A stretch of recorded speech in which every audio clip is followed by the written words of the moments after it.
तो किसानों के संग्राम में रेल रोको आंदोलन आज होने वाला है। पंजाब हरियाणा में ट्रेनों का चक्का जाम किया जाएगा। किसानों ने आह्वान किया है ट्रेन रोको आंदोलन के लिए। किसान पूरी तरह से तैयार है। आपको बता दें कि करीब 4 घंटे तक चक्का जाम रहेगा। दोपहर 12 बजे से शाम 4 बजे तक चक्का जाम की बात कही गई है। किसान आंदोलन को लेकर प्रशासन भी अलर्ट मोड पर है। सभी तैयारियां प्रशासन ने भी कर ली हैं, क्योंकि किसी भी तरह की अगर लापरवाही होती है, किसी तरह का माहौल बिगड़ता है, तो उस दौरान प्रशासन की नजर रहेगी। पूरी तरह से मॉनिटर किया जा रहा है इस पूरे आंदोलन को।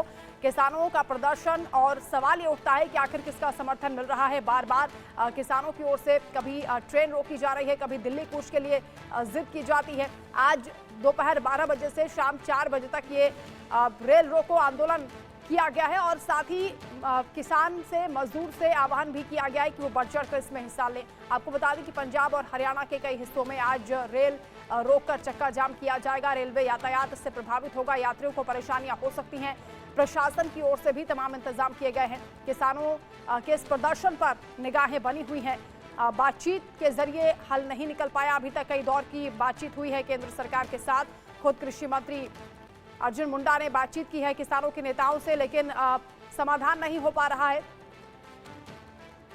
कुलवीर संवाददाता हमारे साथ जुड़ रहे हैं चंडीगढ़ से लाइव। कुलवीर, आज किसान आंदोलन को लेकर जो तैयारियां की गई हैं उस पर आप अपडेट दीजिए। साथ ही भी बताइए कि प्रशासन की ओर से किस तरह का अलर्ट है और कैसे रेल रोको आंदोलन को आगे बढ़ाने की कोशिश की जाएगी। देखिए, जो किसान आंदोलन पार्ट 2 चल रहा है उसके तहत किसानों की आज ये रणनीति है कि दोपहर 12 से 4 बजे तक वो रेल रोकेंगे और पंजाब और हरियाणा में करीब 52 जगह पर इस तरह के स्थान जो हैं वो इंगित किए हैं किसानों ने, जहां पर रेल रोकी जाएगी।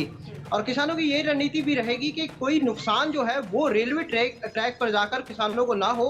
इसलिए ये फैसला किया गया है कि केवल जो स्टेशन होंगे या फिर जहां पर फाटक होंगे वहां पर ही ट्रेन रोकी जाएगी। इस तरह की रणनीति के तहत आज किसान जो हैं वो रेलवे ट्रैक पर उतरेंगे। जी कुलवीर, कहां से किसान आज एकजुट होने वाले हैं इस रेल रोको आंदोलन को? देश भर के किन किन राज्यों से सबसे ज्यादा सपोर्ट मिलने वाला है, क्योंकि आह्वान किया गया है कि देश के सभी किसान इसमें हिस्सा लें? देखिए, देश के सभी किसानों को हालांकि इस आंदोलन को और मजबूत करने के लिए, हिस्सा लेने के लिए आह्वान जो है वो किसान नेताओं द्वारा किया गया है। लेकिन जैसे हमने पिछले दिनों में देखा कि किसान नेता इस बार उस रूप में नहीं है जैसे कि आंदोलन पार्ट 1 में हुआ था, कि किसान जथेबंदियां जितनी भी थी, किसान संगठन जितने भी थे, वो सारे एक थे। लेकिन उसके बाद कई धड़ों में जो है वो किसान बटे हुए हैं और ये जो आंदोलन जो पार्ट 2 शुरू हुआ है, इसको लेकर भी तस्वीर ऐसे ही देखी जा रही है कि किसान जो है वो एकजुट नहीं है। और जो ये आह्वान किया गया है पंजाब बॉर्डर पे, जो खनौरी बॉर्डर पे या फिर शंभू बॉर्डर पर जो किसान धरने पर बैठे हैं उनकी तरफ से किया गया है और वहीं से ये रणनीति जो है वो तमाम तैयार हो रही है। लिहाजा आज आह्वान पूरे देश में किया गया है, लेकिन इसका ज्यादा असर जो है वो पंजाब और हरियाणा में देखने को मिल सकता है, क्योंकि पंजाब के बहुत सारे किसान, काफी संख्या में जो किसान हैं वो पंजाब के रेलवे ट्रैक पर देखने को मिल सकते हैं, क्योंकि लगातार जो बॉर्डर पर है किसान जमे हुए हैं। जी बिल्कुल, इसीलिए अंबाला में 144 धारा भी लगा दी गई है इस आंदोलन को देखते हुए, प्रदर्शन को देखते हुए। 60 जगह पर कहा जा रहा है कि ये रेल रोको आंदोलन आज होगा।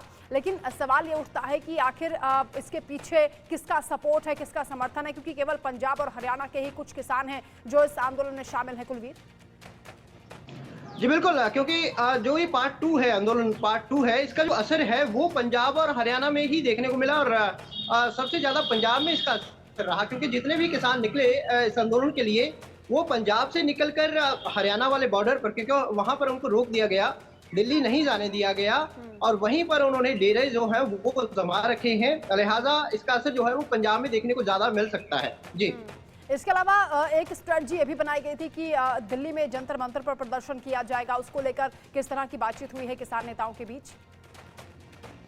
देखिए, निश्चित तौर पर किसान जो है अपनी मांगों को के समर्थन में अपने आंदोलन को मजबूत करना चाहते हैं और इसीलिए उन्होंने कई पड़ाव में जो रणनीति है वो तय की है। जैसे कि आज रेल रोको का है और इसके बाद दिल्ली कूच का भी आह्वान जो है वो किसानों ने किया हुआ है। हालांकि इस बार रणनीति में बदलाव जो है वो होगा, क्योंकि जिस तरह से किसान जो है वो दिल्ली कूच करने के लिए ट्रैक्टर्स या जेसीबी लेकर निकले थे और वो उस रणनीति से बचाव किया है किसानों ने। और अब जब दिल्ली कूच होगा तो किसानों का ये कहना है कि बसों के ज़रिए या ट्रेन के ज़रिए वो दिल्ली जाएँगे। हालाँकि कुलवीर, क्या हाईकोर्ट एक ने और भी दौर की बातचीत सरकार के साथ हो सकती है, संभव है ऐसा? और क्या जो प्रस्ताव दिया गया था सरकार की ओर से उसे ठुकराने की वजह बताई जा रही है किसानों की ओर से कि आखिर क्या वजह है? देखिए, 4 बार की वार्ता जो है वो इस आंदोलन के तहत हो चुकी है केंद्र सरकार के जो कि सारी बैठकें जो है वो चंडीगढ़ में हुई और जहां पर पंजाब सरकार की भी मौजूदगी रही। खुद मुख्यमंत्री पंजाब के भगवंत सिंह मान कहीं न कहीं मध्यस्थता करते हुए नज़र आए, लेकिन बात बनी नहीं है क्योंकि किसानों को एक लास्ट मीटिंग में एक ऑफर दिया गया था कि 5 फसलों पर एमएसपी देने को केंद्र सरकार तैयार है। लेकिन किसान जो है वो सभी फसलों पर एमएसपी चाहते हैं और खासतौर पर जो किसान मजदूर हैं उनका जितना भी कर्ज है उसको वेव ऑफ करवाना चाहते हैं। तो इस तरह की कई मांगे हैं जो सेंट्रल सरकार ये तर्क दे रही है कि सभी मांगों को मान पाना काफी मुश्किल होगा। लिहाजा कुछ मांगों पर सहमति बनी थी, लेकिन किसानों ने उसको ठुकराते हुए अपना आंदोलन जो है वो जारी रखा। जी। किसानों की ओर से जो 10 मांगे हैं उनमें ऐसी कौन सी मांग है जिस पर सहमति नहीं बन पा रही है? कहां पर पेच फंसा हुआ है?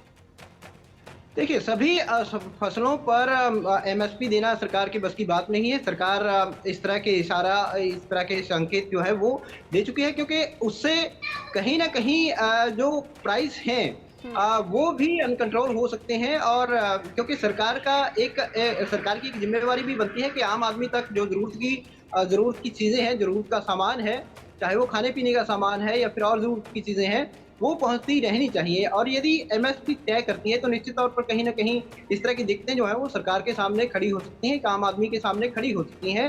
लिहाजा पूरी स्टडी के बाद ही सरकार ने जो है वो कुछ फसलों पर किसानों को एमएसपी देने के लिए अपनी रज़ामंदी, अपनी सहमति जो है वो ज़रूर दी थी, लेकिन किसान जो है वो तमाम फसलों पर अपनी जो एमएसपी की मांग पर अड़े हुए हैं। बिल्कुल, जी। किसानों से बातचीत के दौरान प्रस्ताव भी सरकार ने रखा था और ये भी कहा था कि फौरी तौर पर कोई बड़ी घोषणा नहीं हो सकती है, लेकिन हाई लेवल कमेटी बनाकर जरूर इसका समाधान निकाला जा सकता है। लेकिन इस बार किसानों ने सहमति नहीं जताई और आज रेल रोको आंदोलन किया जाएगा। बहुत शुक्रिया आपका तमाम जानकारी के लिए कुलवीर। 60 जगह पर कहा जा रहा है कि इस रेल रोको आंदोलन का असर दिखाई देगा। हरियाणा और पंजाब के किसानों की ओर से प्रदर्शन किया जाएगा। हर तस्वीर आप तक हम पहुंचाते रहेंगे।